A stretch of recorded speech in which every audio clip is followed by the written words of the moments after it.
Oregon, with flooding blocking roads, washing away infrastructure even, and forcing some evacuations. We've just learned Governor Kate Brown has in fact declared a state of emergency in 3 Northeast Oregon counties. This is KOIN 6 News at 4 o'clock. I'm Jennifer Hoff. And I'm Dan Tilkin. Snow melt and heavy rain caused the Umatilla River and other tributaries to overflow late last night. Now, some of the water is now spilled onto Interstate 84. Westbound I-84 was closed from the Idaho border all the way to Hermiston earlier today, but now all but six-mile stretch is back open. Umatilla County Sheriff is comparing this flooding to the floods of 1996 and says there have been a number of people who had to be rescued. Now, Governor Kate Brown declared a state of emergency in Umatilla, Union, and Walla counties.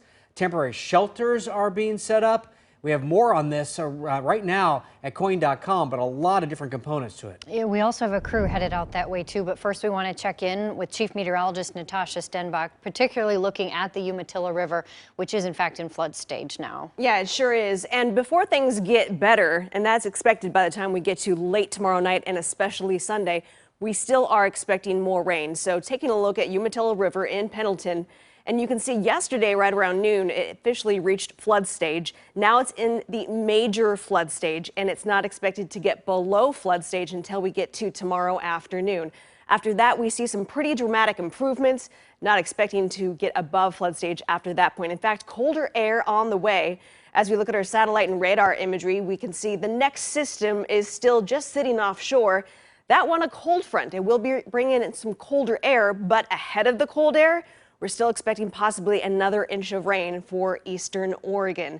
And then things get cold, and then we'll bring that snow level closer to about 2,000 feet. Let's take a look at those snow levels, though. If you're going to be spending any time driving over any of those mountain passes, we are expecting a major drop in those snow levels, again, by tomorrow, lasting through Sunday.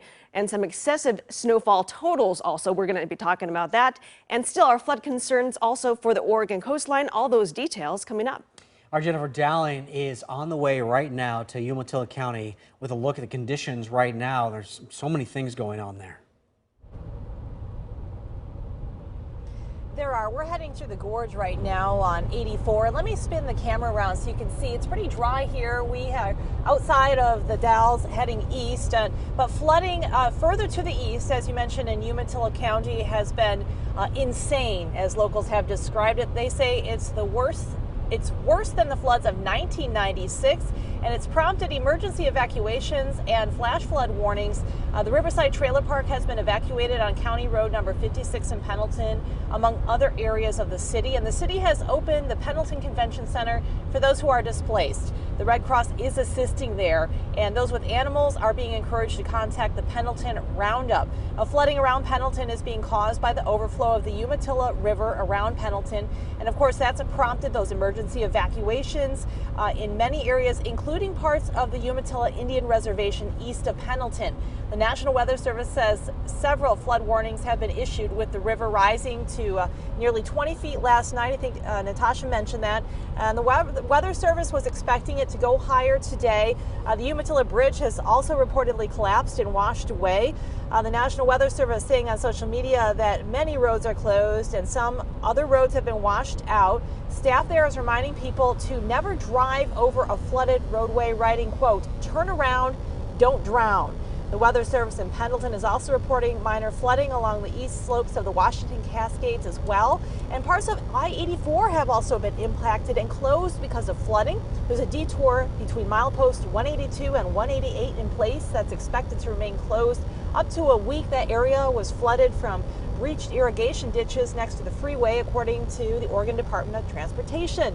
And of course, Oregon Governor Kate Brown declaring a state of emergency for 3 counties in eastern Oregon because of the severe flooding, snowmelt, landslides, and erosion. The governor issuing a state of emergency for Umatilla, Union, and Walla counties.